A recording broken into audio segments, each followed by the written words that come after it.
meteorologist. You would be surprised in the thesaurus it actually comes up with clairvoyant, witch, a seer, a soothsayer? What? So she's here to say her sooths tonight. She happens to adore clouds, love them. Like more than just friends, you guys. She loves the clouds. And I have to tell you, she has degrees in atmospheric science from Cornell and Yale. What? I know.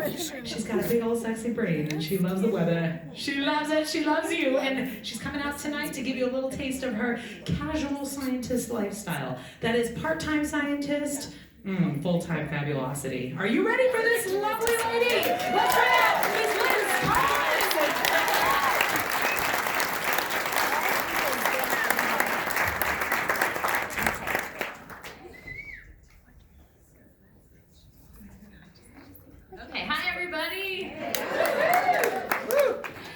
My name is Liz Cohen, and I confess I am a meteorologist.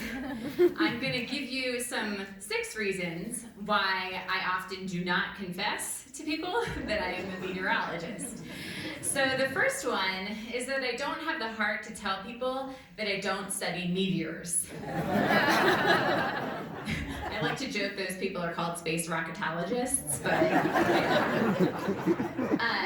number 5 is that I'm not very good at doing this. Here comes the cold front, and here comes a low pressure system with a high over here.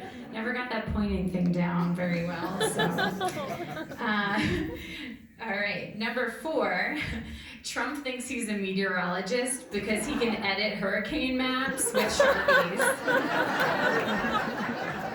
Yes, girl.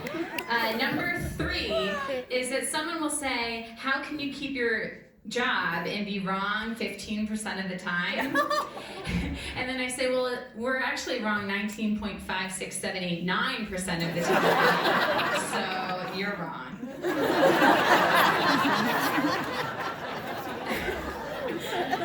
Number 2 is Groundhog's Day. Need I say more? I sat next to Punxsutawney Phil in graduate school, and during thermodynamics, he was like such a nervous wreck that we'd all figure out he's just a groundhog. He was constantly chewing on his pencils. Do not trust Phil. Okay. Oh yeah, and he slept through the winter quarter. Like his roommate said that he was hibernating, but whatever. He failed. All right. And number 1 or number 6, I can't remember what order I should be in. Okay. Hi, we're your weather girls, and have we got news for you? We don't like to be called weather girls. Okay. And then, hold on, there's more to the song. I'm going with It's Raining Men, if you haven't caught on to this yet. Okay. You better listen, you lonely girls, and leave those umbrellas at home. Okay, so don't leave your umbrella at home. What kind of meteorologists are telling people to leave their umbrellas at home? It's gonna be pouring rain, and someone's gonna say, see, you don't even know. You don't know that it's gonna rain. You forgot your umbrella. So bring your umbrella if you're a meteorologist. Okay, so not only am I a meteorologist, but I'm also a nephologist. That's someone who studies clouds, not to be confused with a nephrologist who studies kidneys. We both study precipitation events.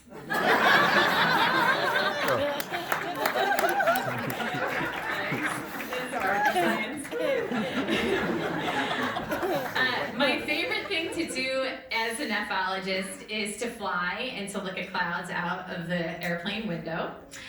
So I'd like you to all imagine that you have boarded the Bachelor pilot Pete's airplane and we're going to fly together. Spoiler alert, the meteorologist never gets the rose. Don't feel bad, it's okay.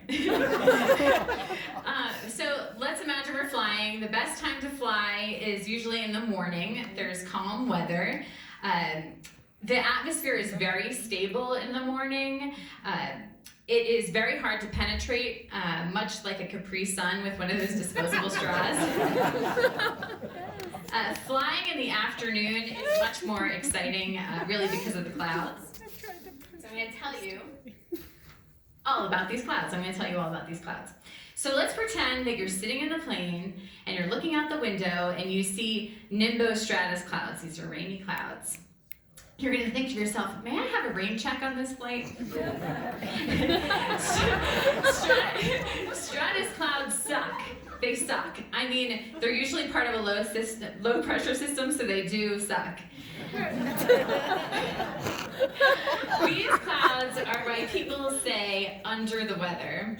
They're the sad clouds that follow Snoopy around.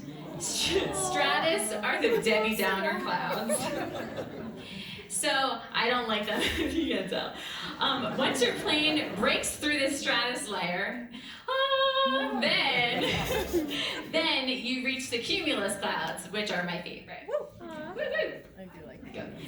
These clouds are like the Simpsons clouds. In the introduction of The Simpsons, those are the clouds, the cumulus clouds. I have thousands of photos of these clouds. I have so many of these cloud photos that I had to upload them to the cloud.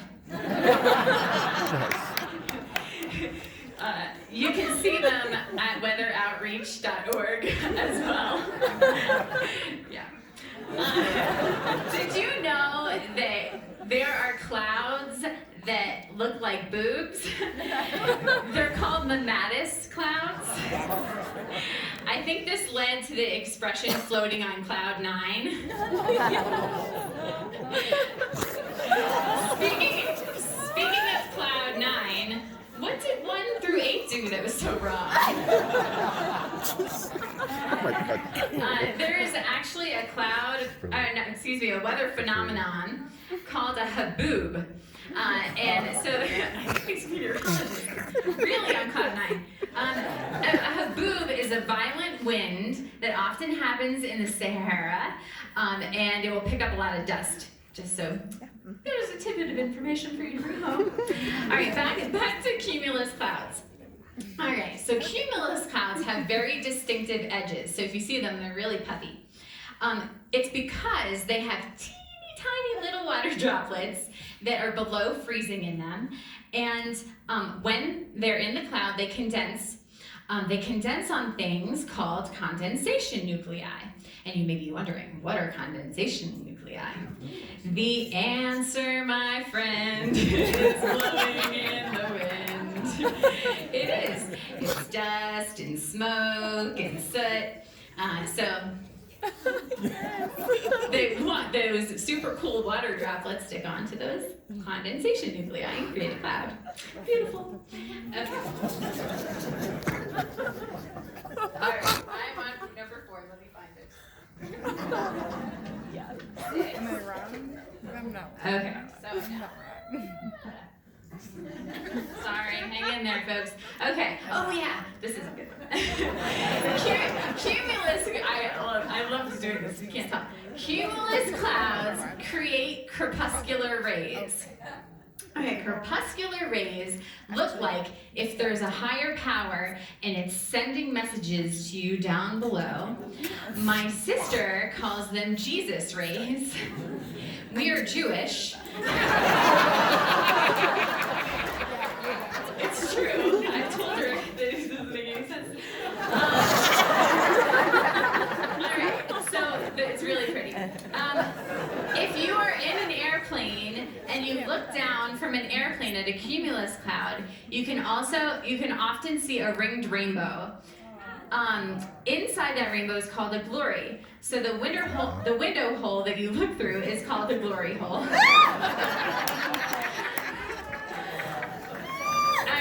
We're moving on. We're going higher up in the sky. We're moving to cirrus clouds now. Cirrus clouds are made up of ice crystals. They occur at about minus 40 degrees Celsius or Fahrenheit. That's where they are equal. Isn't that fun? So now you have to think that these water droplets are frozen. Let it snow. Let it snow. I have a 6-year-old, so. All right. So cirrus clouds kick off. They kick off snow sometimes below them in the clouds, but the cirrus vapor disappears before it reaches us, much like a joint at a fish concert.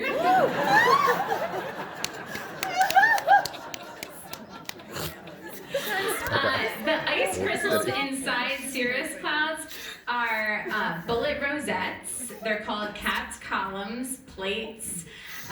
It seems like Care Bears are stuck in a cloud escape room up there. There are seriously cool optical effects if you look towards the sun, not at the sun like Trump did during the eclipse. Be careful. Now imagine that Trump is the sun in a cirrus cloud, and we're going to talk about sun dogs next. There are two small dogs on either side of him. One's Mitch McConnell and the other is Mike Pence. They're following him along, and the reason why you can see these two sun dogs on either side of the sun is because light will shine through these ice crystals, and the light will refract and come back to your eye.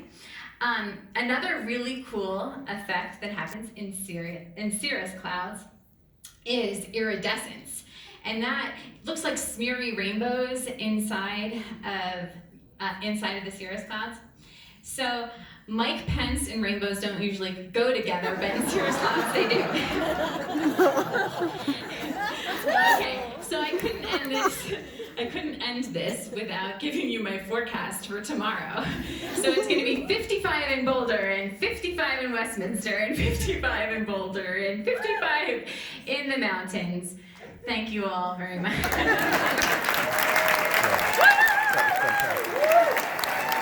was fantastic.